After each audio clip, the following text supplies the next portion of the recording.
Hello everybody, this is Othium, and welcome to my long-awaited Episode 3 of Pokemon Red version Nuzlocke Challenge. We are now in the Pokemon Center after we have fought Brock. Right now my team stands at level 12, level 13, and 2 level 14s. So I'm going to go ahead and put the weakest Pokemon up front to get ready for the Gauntlet, that is Route 3.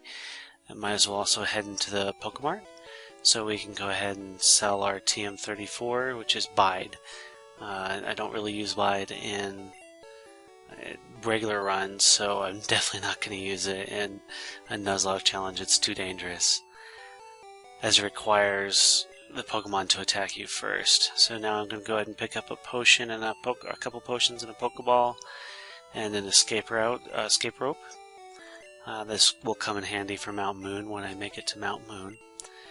I don't think I'll need more than one escape rope, and having too many potions I think kind of defeats the purpose of the challenge of this game. So sticking with 5 potions and 5 Pokeballs, I think we're rearing to go.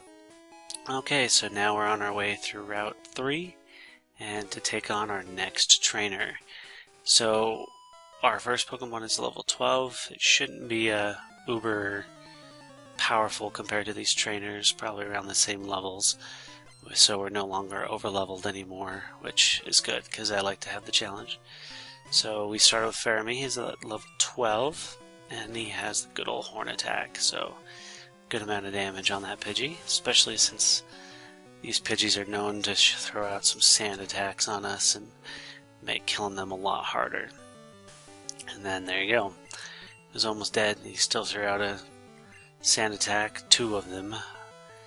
So there goes my tackle, and now that first Pidgey's gone, and we'll wait for the next Pidgey to take on. Now I'm not going to give commentary for all the battles, because there is a lot of battles in this episode, and that might be a little boring, so I'm going to try and talk about something else. So, like I said, I started Pokemon when I was very, very young. I believe maybe middle school, so I probably was about 11, 12. And ended up with Red version first. So, my favorite Pokemon, if you couldn't tell from the title of my channel, is Arcanine. Sorry, it's a little early in the morning for me.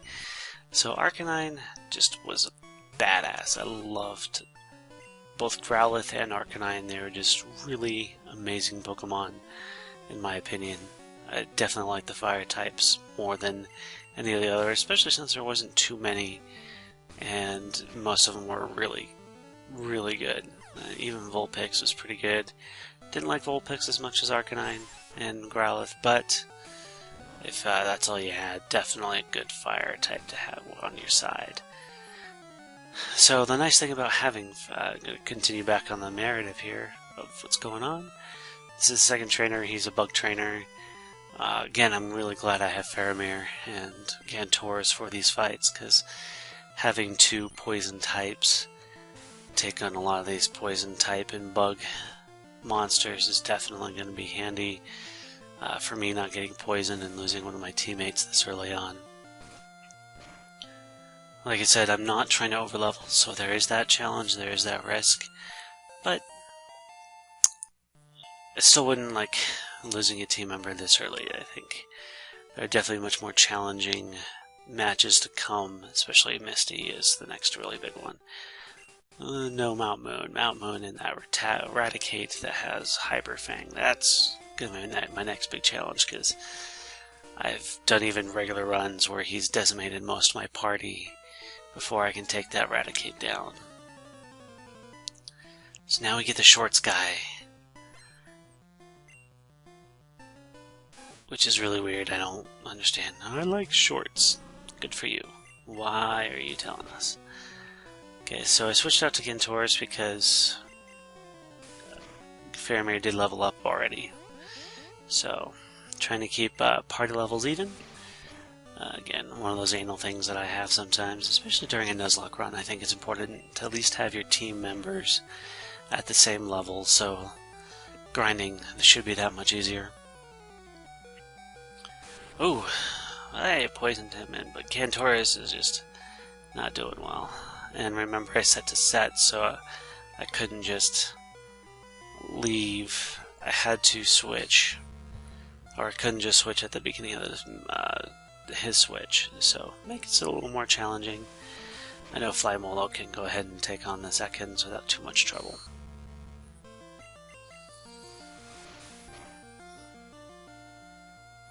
For those that are watching, feel free to leave comments of things that you would like to see me do. I said this before, whether you would like to see like a montage of my grinding. I mean, it's really quite boring. Let me know if you like the new border. I definitely spent some time learning Paint.net and a few other things just to get something fairly basic. And the new production suite I'm using right now, it's definitely better than the first one that I had. So another bug trainer. Oh, as you can see, I did cut out a trip back to the Pokemon Center just because didn't want to have to make you watch that. And it makes the video just that much shorter and allows me to shorten up the video a little bit, and so you don't have to see some of the more boring things. You at least get to see the fights and the catches and all things important. So again, Taurus can he's pretty strong character. He's a pretty strong dude right now, level 13. He should be able to take on these bug types without a problem. Poison Sting is doing a decent amount of damage, but he gets super effective against bug at this point.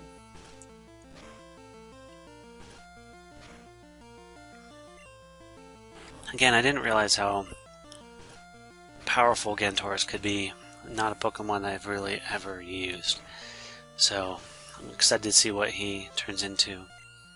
Oh, and by the way, I did realize that I did spell Taurus wrong, I think. I think it's not US, I think it is AS. I'll have to check that out. Get back to you on a later episode whether that is true. If it is, then I'll change it at the name rater if he survives that long. So another bug trainer defeated. Like I said, again, Taurus can hold his own against any bug trainer. That's not even a challenge. Nice critical hits and super effectives. Even with their stupid little hardens. Oh, I poisoned him. That's always a good thing. Takes him down just that much quicker. So yeah, again, Taurus is definitely think my team is interesting. 2 poison types though. Also, I am trying to add the audio to this one, but it seems that whatever I'm recording with, it seems to kind of separate the audio from the video, so I may have to start turning the audio off again, because it is kind of separating further than I would like. So again, Taurus is still holding strong, might as well keep him in, get him the experience he wants, because I believe my 2 highest are still 14, so getting, I think my highest, I shouldn't say 2 highest, my highest is 14. So getting the rest of the team there is going to be good, especially with the level 14s that are on this route. We got a trainer with a level 14 Sparrow, and even more dangerous, we have a trainer with a level 14 Jigglypuff, which that can be a tiny little tank that is annoying to kill. But Flymolo, again, Taurus, and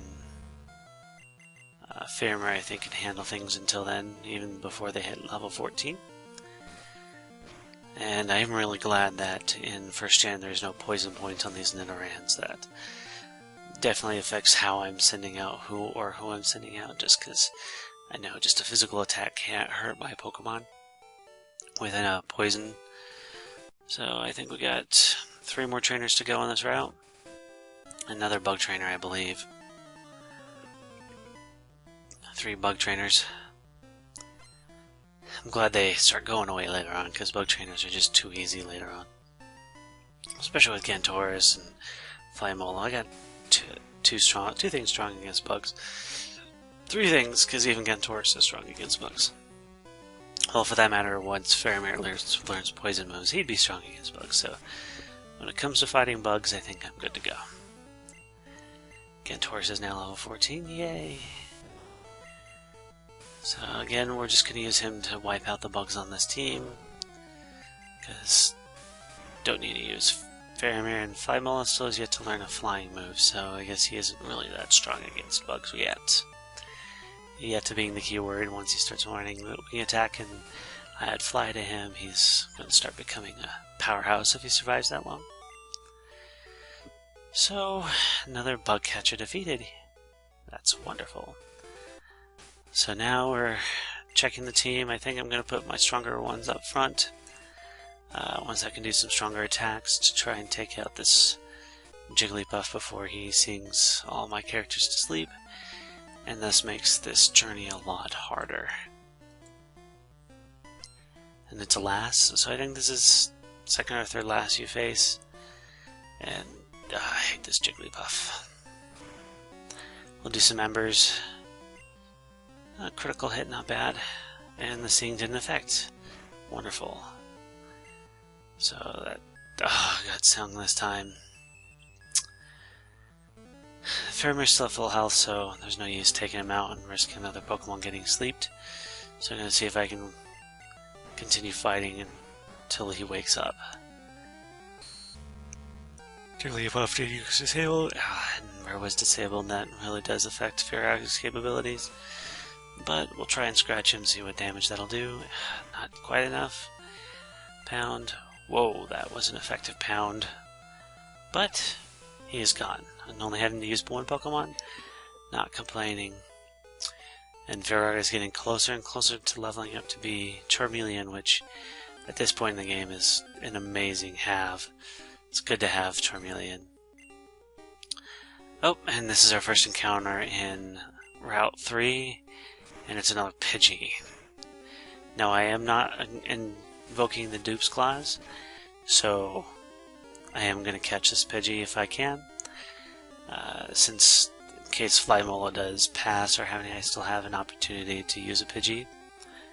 And we have him. I think it's funny that it turns the Pokemon brown, or Pokeball brown. The effects of the not a Game Boy game that is not Game Boy Color on a Game Boy Color. So I think I was going to stick with the Toon Leaders from Ender's Geesh, or Ender's Dragon Army. Since the first one's Flymola, I was about to start with Crazy Tom, but I think there's a better choice out there for Crazy Tom, which I don't think I'll be able to use.